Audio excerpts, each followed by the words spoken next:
Seseorang meminta kepada Allah, bersamaan dengan itu dia meminta kepada selain Allah. Pertanyaannya, kenapa Allah tetap mengabulkan doanya? Bagaimana kita menyikapinya? Pertanyaan menarik. Saya tambahkan lebih menarik lagi. Ada orang yang tidak meminta kepada Allah, dia minta kepada Tuhannya, dia nggak kenal Allah, doanya juga dikabulkan.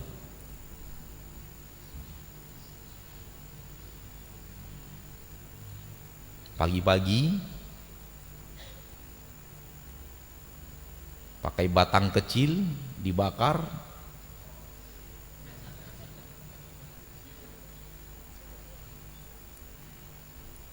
dan di sampingnya orang muslim berdoa kepada Allah. Yang kaya yang bakar-bakar.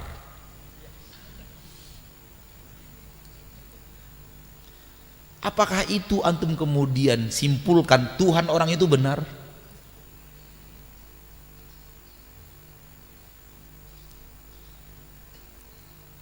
Inilah dia iman kepada yang gaib. Iman itu bukan kepada apa yang tampak. Kalau iman kepada apa yang tampak, semua orang pandai beriman, akhi. Justru disinilah menariknya iman kepada yang gaib. Yang bakar-bakar, kaya dia, yang memohon kepada Allah, Allah takdirkan tidak kaya. Ada juga yang lebih kaya dari yang bakar-bakar, kan? Kita sekarang mengambil misal yang tidak kayanya lah. Nggak kaya, tapi tetap kita yakini ini yang benar. Itulah keimanan kepada yang gaib. Sementara yang kaya ini salah. Kenapa? Kita tidak melihat yang zahir. Keimanan kita bukan lagi kepada yang tampak. Keimanan kita kepada sesuatu yang sudah tidak tampak, iman kepada yang gaib. Oleh karena itu, ciri yang pertama yang ada di dalam Al-Qur'an, alladzina yu'minuna bil ghaib, itu sifat pertama yang ada di dalam Al-Qur'an. Dalam surah Al-Baqarah itu. Alif lam mim, dzalikal kitabu la raiba fihi hudal lil muttaqin. Ciri yang pertama dari orang yang bertakwa, alladzina yu'minuna bil ghaib. Mereka adalah orang yang beriman kepada yang gaib. Kita sudah bicara argumentasi tentang sesuatu yang gaib, yang sehingga kita tidak lagi berbicara kepada apa sesuatu yang tampak.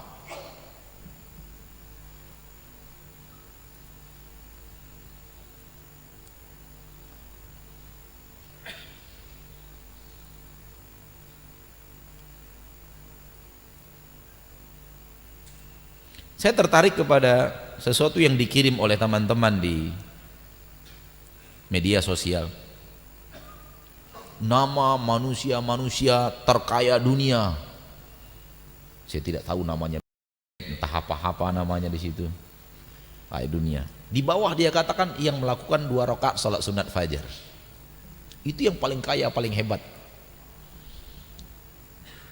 Yang ingin kita berikan garis bawah adalah ketika orang sudah sampai kepada titik ini, dia sudah sampai kepada iman yang gaib, bahwa yang sholat 2 rakaat sholat sunat fajar tadi pagi mengalahkan kekayaan.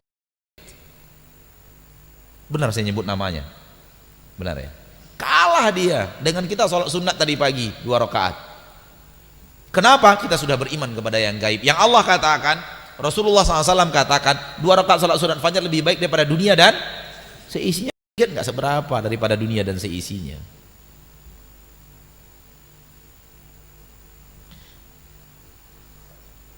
Kesalahan banyak manusia melihat sesuatu yang tampak lalu membuat kesimpulan. Kehebatan orang yang beriman kepada wahyu, dia membuat kesimpulan melalui wahyu, bukan melalui yang tampak. Karena yang dalam yang tampak itu ada tipuan mata.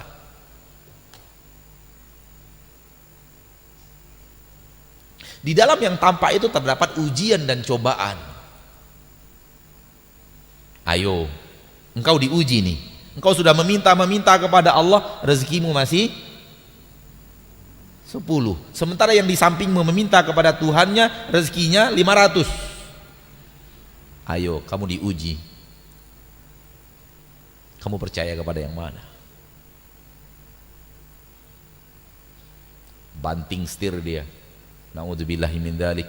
Ditinggalkannya Tuhannya, minta dia kepada 10 juga. Bukannya kalau sudah pakai lidi-lidi itu jadi 500. 10 juga, Pak.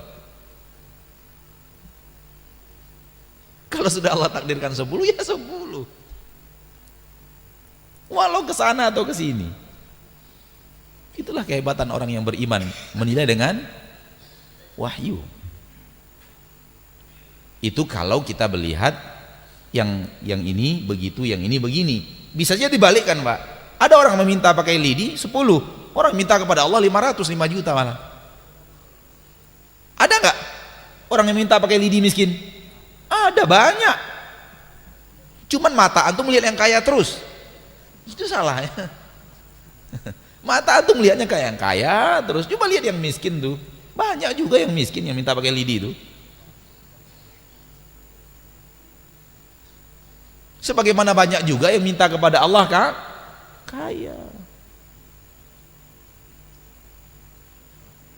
Gitu. Ini minta kepada Allah nggak sehat. Ini minta kepada dukun sehat. Apakah itu artinya dukun benar? Enggak. Karena kita menakar benar dan tidak benar bukan lagi kepada apa yang terjadi, namun apa yang Allah turunkan kepada wahyu. Lihat para nabi dan para rasul. Para nabi dan para rasul berdakwah kepada dakwah yang benar, utusan Allah, dibunuh orang. Apakah itu artinya dakwah nabi dan rasul tidak benar karena dibunuh orang? Sebagian nabi dan rasul dibunuh umatnya enggak? Iya, dibunuh umatnya. Dibunuh. Dan itu sifatnya Yahudi. Wa yaqtulunal anbiya. Mereka membunuh para nabi. Jadi sebagian nabi terbunuh, Nabi Zakaria terbunuh. Apakah itu artinya dakwah Nabi Zakaria salah? Kita tidak lagi bicara benar dan salah melalui pandangan mata. Kalau kita bicara pandangan mata, kita tidak beriman kepada surga dan neraka. Karena nggak ada surga dan neraka. Mana surga dan neraka itu? Nggak ada, nggak terlihat. Jadi nggak ada surga dan neraka karena tidak terlihat. Orang kafir ketika sampai dia ke akhirat, dia melihat surga dan dia neraka, dia beriman. Udah, kami sudah melihat, kami yakin ya Allah, kami yakin. Sekarang kembalikan kami ke dunia. Nggak perlu. Nggak ada guna lagi kalian yakin. Kalian sudah melihat, nggak perlu lagi yakin. Ngapain sudah lihat? Kalau udah lihat masih nggak beriman, bodoh sekali. Justru yang hebat itu adalah belum melihat beriman. Beriman akan adanya surga sehingga kita mengejar jalan surga, mengejar jalan ke surga. Beriman dengan neraka sehingga kita lari jalan neraka. Orang banyak kaya di jalan neraka itu kita malah lari. Sehingga saking larinya kita dikatakan orang gila kamu ini. Tapi kita lari gara-gara keimanan. Beda.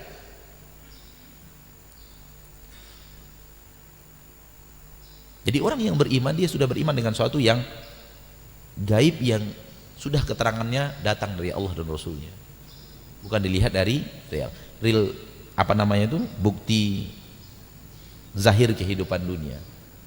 Kalau kita melihat zahir kehidupan dunia, maka kita akan katakan di zaman kita sekarang umat Islam ini, Islam agamanya salah. Karena terbukti yang tinggi yang sedang berkuasa itu orang kafir. Akankah kita mengatakan itu? Tidak mungkin. Wallahu ta'ala.